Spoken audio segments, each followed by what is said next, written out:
I've been waiting to do this for a couple months. It finally came in today. It is the Pwnage Ultra Custom Symmetrical. And I'm going to be doing the unboxing part, and then I'm going to be doing more of a review. For the most part, the S2 shape, which is what I'm using currently, with the NAOS, however you say it, it's the only thing I've been able to aim with for a while now. I guess this must be the spacers. I swear to God, if my cat comes over here now and starts bothering me. Come on.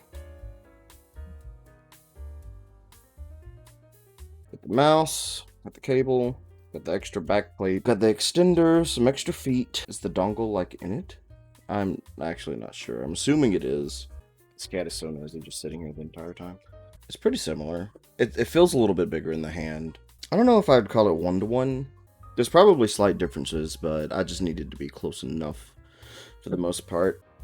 I'm excited to turn it on. The weight's really good. It feels extremely balanced. I know a lot of people care about the center of mass and all that. It feels pretty centered. I don't have any issue. I tried the NAOS alongside the actual S2, and I hated the actual S2 weight-wise. I don't advocate for the lightest of mice. I don't really care.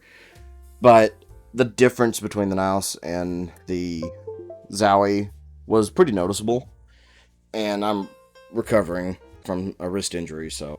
Okay, and it's on. Not noticing any latency off the bat. Yeah, I heard that when you move the mouse, the lights go off, so it's the same here. I personally don't care. I'm going to be turning them off anyway. I'm going to end up rambling on, but I guess I can bring this up one more time. So the shapes are pretty similar. I am a fan of HK Gaming. They're a cheaper alternative for the most part, other than the Sirius, which is extremely overpriced and has some pretty bad quality control issues.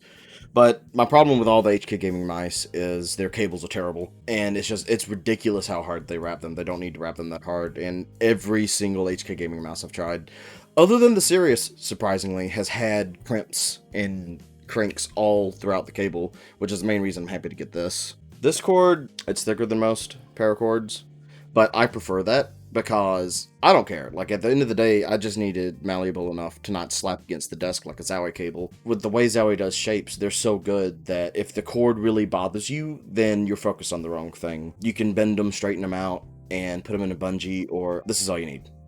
This is all you need. If you have a big mouse pad, have the cable, pin it down. That's all you need to do.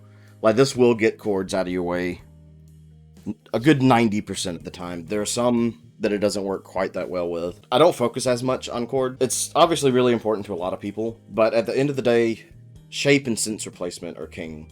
Sensor used to be number one, but so many mice nowadays just have good sensors, you don't have to worry about that.